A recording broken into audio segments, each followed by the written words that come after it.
The fourth of Piaget's stages of cognitive development is the formal operational stage. Begins after 11 years, but again, the time period is not cast in stone. For some children, it could begin earlier. For some children, it could go into 12, 13, 14. It depends on the nature and nurture experiences of the child. But around 11 and in the early teens is when this stage sets in. In this stage, the child is able to use logic and begins abstract thinking. Logic is reasoning. Now the child can reason. Now the child understands all the whys. And when children ask, why this, why that, it's not something to be irritated about. The child is finally getting into that fourth developmental stage for his cognitive development. And when he begins that why questioning, it should be appreciated. Also, abstract thinking sets in. Now the child does not need manipulatives to count.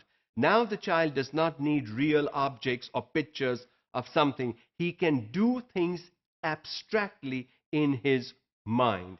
That's a skill, moving ahead. So if you now look at the changes over the 4 stages of Piaget's cognitive development, you begin to see how from only the senses in the first stage to abstract thinking and everything in the middle comes into play. The child now begins to question previously accepted thoughts, ideas, and values. What the child said yes to previously without thinking, without asking, why are you telling me this? The child now begins to ask. Although it is confusing for parents and at times for teachers, previously you never questioned me, and parents think the child is being rude. The child is not being rude.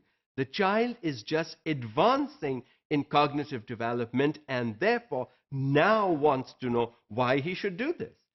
Understands that previously he's done it, but now he wants to know why he has to do it, why he must continue to do it, and what will happen if he doesn't. So it's not just information and knowledge, but it's thoughts, ideas, and values. Why should I tell you the truth? Why should I obey you? Why should I give you the respect? And those whys are important to answer for children. When parents or teachers answer these whys for students, their ability to use logic and reasoning will move ahead faster than if you shut them down and say, these are not questions, just do because someone has told you to do it. The schema theory of Piaget here is the importance of assessing prior knowledge. Now, as I've said previously too, children, even from homes, come to school with some knowledge. That prior knowledge is important. What happens to children when they come to school with prior knowledge? Is the teacher interested?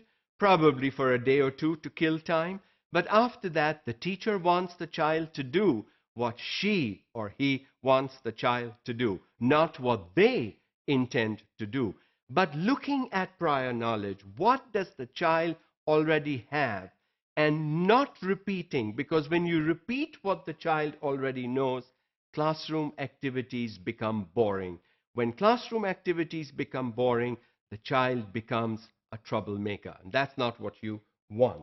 So building on the prior knowledge that the child brings is critical in education and in classrooms. No matter what grade level or what subject you teach, the child does have some information. Why cognitive dissonance strategies work? When things don't match. See, just because you're the teacher, you say something, we expect the child to agree. Is that going to happen? Probably not. The child may have a different opinion, a different idea, a different recommendation, a different suggestion, a different way, a different approach, a different method. Children are different. Why do all children have to do exactly as the teacher says? And that is cognitive dissonance. When two things that two people are trying to do don't match. That is no reason to get into an argument. This is no reason to go into a discussion, talk about it, negotiate, work something out.